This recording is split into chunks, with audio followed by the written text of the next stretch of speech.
My dear students, have a nice time. I believe you are quite well and energetic. ऊर्जा के बारे में, energy के बारे में, वर्क एंड एनर्जी, इसके बारे में काफ़ी कुछ पढ़ा है। अब एनर्जी, देखिए हम लोगों की एनर्जी कहाँ से मिलती है? हम लोगों की एनर्जी जो है किससे मिलती है? फूड से मिलती है। फूड जो है, फूड जो हम जो टेकअप करते हैं वो डाइजेस्ट होता है और उससे जो है उसका ऑक्सीडेशन होता है और उससे जो है एनर्जी मिलती है। अब एनर्जी किस काम आती है? एनर्जी जो है वो वर्क करने काम आती है। अब देखिए अपने शरीर की एनर्जी, अपने माइंड की एनर्जी, ये अपने वर्क पर लगाइए, अपने कार्य पर लगाइए, अपनी ड्यूटी पर लगाइए। अब देखिए ड्यूटी, इस समय तुम्हारी क्या ड्यूटी है? सोचिए, जो है ड्यूटी है, क्या है? सोचिए, उसी पर पूरे मन की एनर्जी, मन की पूरी एनर्जी, जिसे फोकस माइंड कहते हैं, लगाइए उस पर। फिर देखिए कितना आनंद आता है, कितनी अच्छी तरह से जो है जो हम वर्क कर रहे हैं वो कितनी अच्छी तरह समझ में आता है। जो मतलब हमारी ड्यूटी है, ये इस समय तुम्हारी ड्यूटी क्या है? सोचिए। तो उस पर अपनी ऊर्जा खर्च करिए, अपनी एनर्जी जो है उस पर लगाइए। देखिए बहुत से वर्क हम सुबह से शाम तक, जरा थोड़ा अपना ऑब्जर्वेशन करो कि सुबह से शाम तक हम कौन कौन से वर्क कर रहे हैं और उसमें हमारी एनर्जी लग रही है और वो एनर्जी जो है उसका यूज हो रहा है कि नहीं हो रहा है। यदि कोई वर्क है वो प्रॉफिटेबल है तो हम कहेंगे इसमें हमारी एनर्जी जो है उसका यूज हो रहा है। और यदि वैसे ही टाइम नष्ट हो रहा है तो कहेंगे इसमें एनर्जी हमारी लग रही है वो बेकार जा रही है। अब देखिए today we will study about work and energy. कुछ क्वेश्चन उसमें है, in test question and exercise question. कुछ स्टूडेंट ने कहा कि वो सर ये जो इन टेस्ट क्वेश्चन है इनको भी बता दीजिए। ठीक है, तो आज जो है ये in test question work and energy के जो चैप्टर के अंदर क्वेश्चन है उनको जो है बताएंगे। अंडरस्टैंड पेज 148 जो एनसीईआरटी बुक है उसमें पेज इन टेस्ट क्वेश्चन है, मतलब जो चैप्टर के अंदर क्वेश्चन है page 148। A force of 7 Newton acts on an object, the displacement is say 8 meter in the direction of the force. Let us take it that the force acts on the object through the displacement. What is the work done in this case? इसमें देखिए 7 Newton का ये object है, इस object पर 7 Newton force लग रहा है और इसका डिस्प्लेसमेंट कितना हो रहा है? Displacement 8 metre. Displacement 8 metre. तो हम जानते हैं वर्क डन का फार्मूला क्या है? Work done is equal to F into S.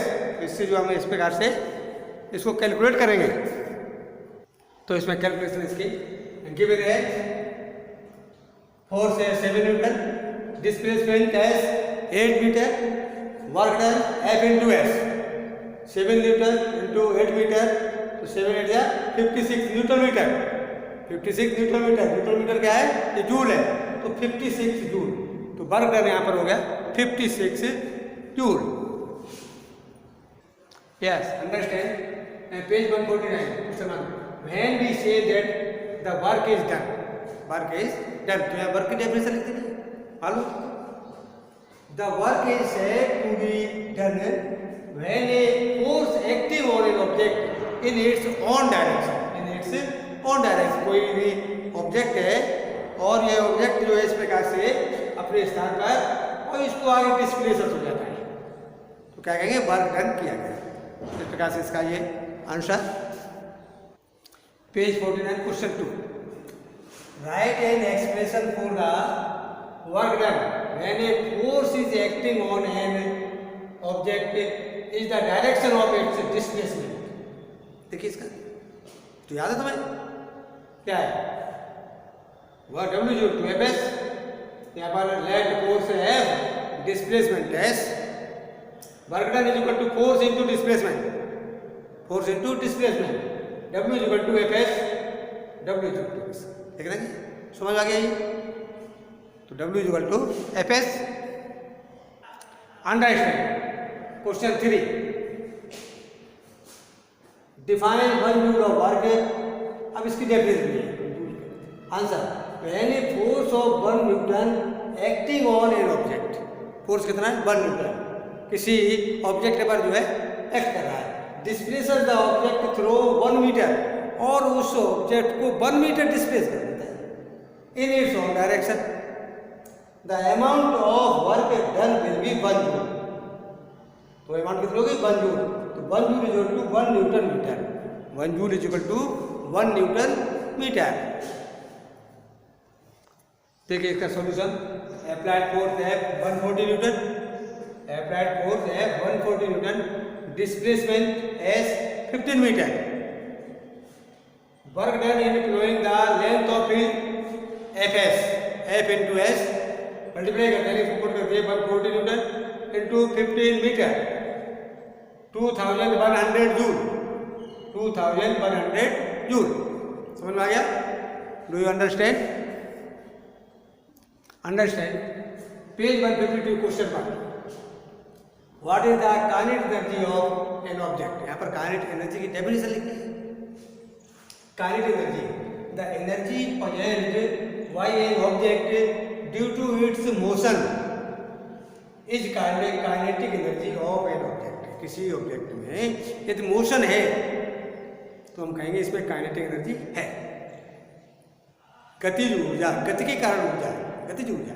Question इसी पेज का 152 का question second, write an expression for the kinetic energy of an object. Kinetic energy का फॉर्मूला लिखना है। Kinetic energy 1/2 mv², half mv², half mv², where m is equal to mass, b is equal to velocity of object. कोई object है उसका मास m है और velocity b है, तो kinetic energy half mv², kinetic energy half mv²। Understand. Page 152 का question था, the kinetic energy of an object of mass m moving with a velocity of 5 metre पर सेकेंड इज 25 जूल। कितना है? 25 joule. What will be its kinetic energy when its velocity is double. Velocity उसकी double कर दी जाती है। या what will be its kinetic energy when its velocity is increased 3 times.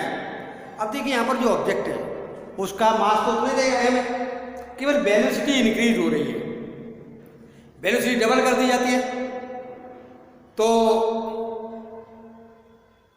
उस पर क्या इफेक्ट पड़ता है काइनेटिक एनर्जी पर, और वेलोसिटी 3 टाइम्स इंक्रीज कर दी जाती है, ट्रिपल कर दी जाती है, तो क्या असर पड़ता है?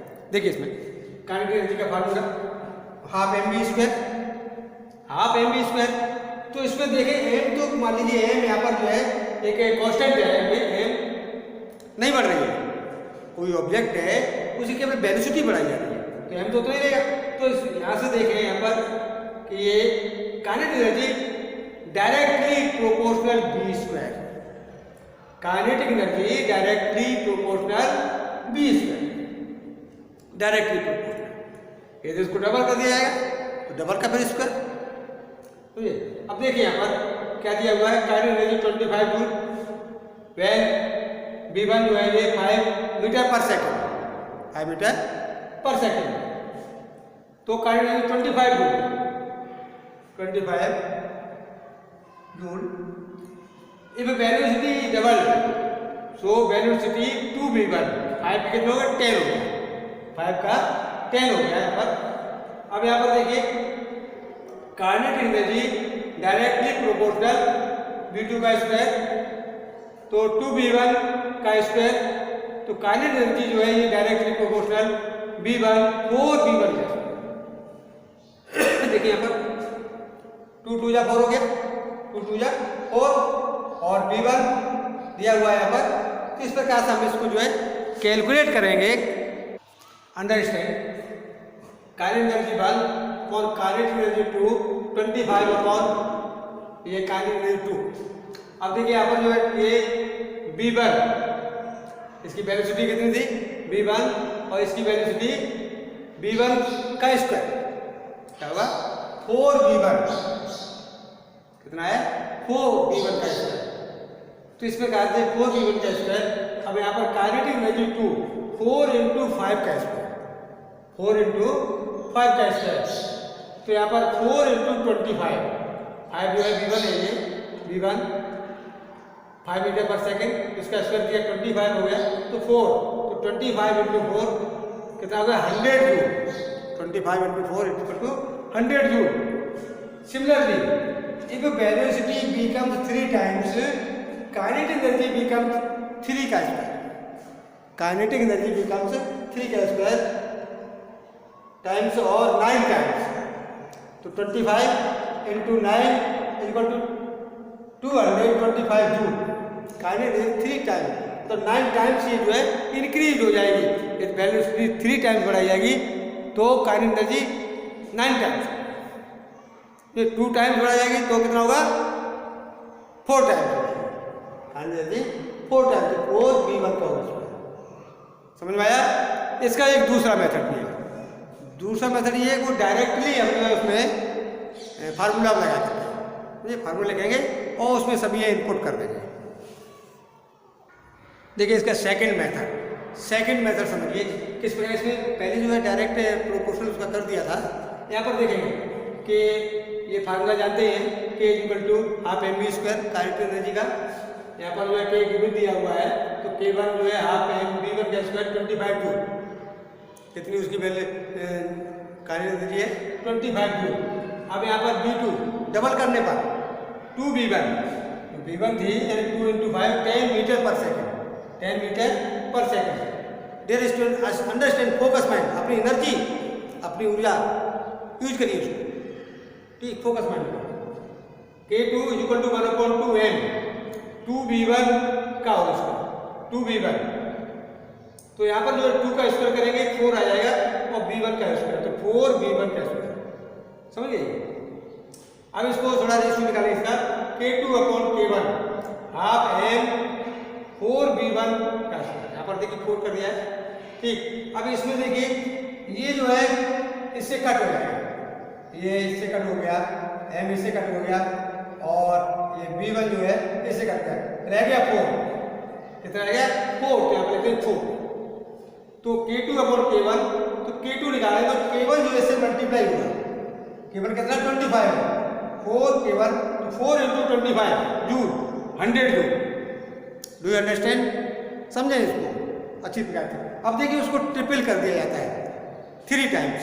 हम जानते हैं कि जो काइनेटिक एनर्जी है वो वेलोसिटी की मतलब जो है डायरेक्टली प्रोपोर्शनल है, स्क्वायर कर देंगे उसका, तो 3 टाइम्स हो गया, तो 3 का स्क्वायर कितना हुआ 9, डबल है 2 टाइम्स है तो 2 का स्क्वायर 4 से मल्टीप्लाई करते हैं उसका, 3 टाइम्स है तो 3 3 है 9 से मल्टीप्लाई करेंगे, इसका 4 टाइम्स कर दिया तो क्या होगा 4 × 4 16 से मल्टीप्लाई करेंगे।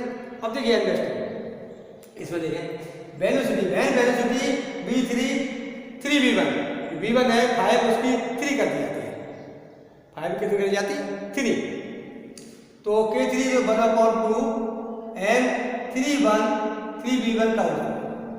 यहाँ पर ये ½ m 3V1 का होता है, ये क्या हुआ 3। अब 3 का स्क्वायर कितना हुआ 9 हुआ, यहाँ ये सब कट हो जाएगा, ये कट हो गया, इसके बाद से देखेंगे और ये m से m कट गया और b से यहाँ पर देखिए थोड़ा इसको ओपन कर देंगे तो 3 3 जा कितना 9 हो जाएगा, 3 3 जा 9 हो जाएगा। ये V1 जो है ये इसका स्क्वायर है, ये कट जाएगा और ये कितना 3 3 जा 9 आएगा, समझो थोड़ा 3 3 जा 9। तो आगे K1 × 9 जूल 25 × 9 225 जूल, 225 जूल। इस प्रकार से जो है अब डायरेक्टली भी निकाल सकते हैं, जैसे मैंने तो मल्टीप्लाई कर दिया तो 10 से निकालें, मल्टीप्लाई करें तो 10 से निकाल दें, या फिर 3 टाइम्स हो जाएगा तो 15 हो जाएगा। उस प्रकार से हम जो है कर सकते हैं, इसको समझिए अच्छी तरह से, अंडरस्टैंड। ये थर्ड मेथड, इसी का थर्ड मेथड कह सकते हैं, साथ मेथड से समझ लीजिए अच्छी तरह से। जिससे कि माइंड में अच्छी प्रकार से फीडिंग हो जाए कि किस प्रकार से रेशियो है इसका। अब देखिए यहाँ से ये दिया हुआ है केवल 25 जूल V1 5 मीटर पर सेकेंड, वेलोसिटी डबल कर दी जाती है तो क्या होगा V2 2 × 5 10 मीटर। अब 10 मीटर पर सेकेंड को डायरेक्टली हम फार्मूला रखेंगे यानी K2 = हाफ, ये जो है mv² भी यहाँ पर 10 हो गया है और इसका रेशियो निकालें K2 हाफ mv², m यहाँ पर जो है v² 5 है तो ये जो है इससे 1/2 कट गया, m से m इसका क्योंकि इक्वल है, समान है और 10² स्क्वायर तो 100/25 तो इसको जो कट कर दिया तो कितना आ गया ये 4 = 4।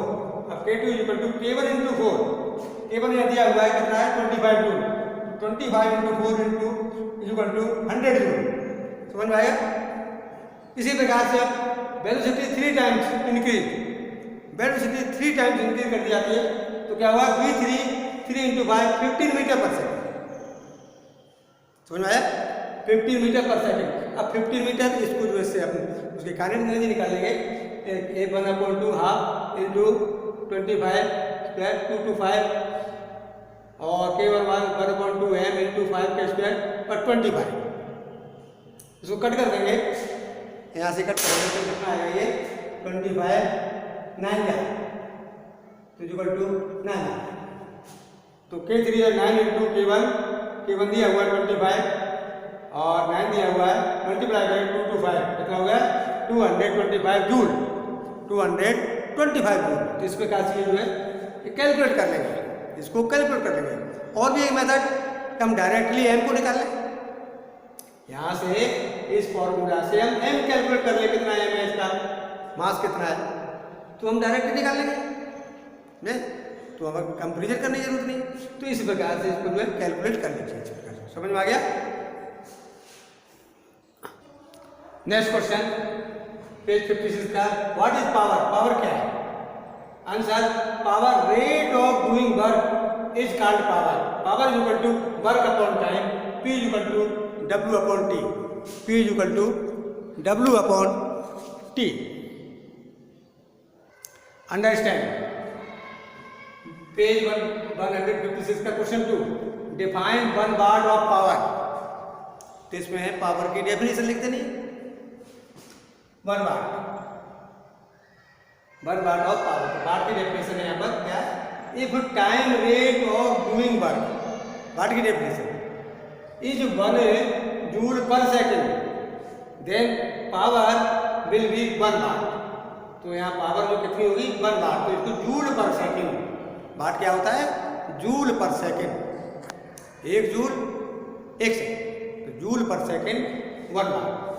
नेक्स्ट है question 3 A lamp consume 1000 joule of electrical energy in 10 second, what is it's power. अब पावर तो वर्क अपॉन टाइम है, जो वर्क हुआ है जितने टाइम हुआ है टाइम से डिवाइड कर दीजिए तो पावर निकल आएगी। क्या यहाँ पर है वर्क अपॉन टाइम। हाँ तो नेक्स्ट है क्वेश्चन 3 है ये ए lamp consume 1000 joule of electrical energy in 10 second, what is it's power. Given दिया हुआ इसमें work 1000 joule time taken 10 second तो P = W/T तो 1000/10 कितना हो गया 100 वाट। समझ में आ गया ये। तो इस प्रकार से ये जो है कैलकुलेशन कर लेंगे। Understand. 56 question 4 define average power. Average power क्या है, average power the total work done is divided by total time is called average power. Average power = total work done upon total time. जैसे time मतलब जो है कुछ work जो है अलग अलग खंडों में होता है तो उसको टोटल वर्क डन और जितना टाइम वो टेकन किया उसमें जो डिवाइड कर देंगे तो ये टोटल क्या आ जाएगा एवरेज पावर, एवरेज पावर। तो इस प्रकार से ये जो है इंटेंस क्वेश्चन जो भी चैप्टर के अंदर क्वेश्चन है वो क्वेश्चन हुए। इसके अगले वीडियो में एक्सरसाइज क्वेश्चन देंगे और अच्छी प्रकार से मेहनत करेंगे। अपनी एनर्जी जो है वो स्टडी पर लगाइए, अपने उद्देश्य पर लगाइए, अपने उद्देश्य पर कंज्यूम करिए, उस पर खर्च करिए और देखिए एनर्जी सुबह से लेकर शाम तक हम वर्क करते हैं, एनर्जी खर्च होती है। अब जहाँ पर एनर्जी कोई उपयोगी वर्क नहीं है तो उस वर्क को न करो, उपयोगी वर्क करिए। ठीक ठीक, बेस्ट ऑफ लक। यदि चैनल अभी तक सब्सक्राइब नहीं किया है तो सब्सक्राइब कर लेना। ठीक, बेस्ट ऑफ लक।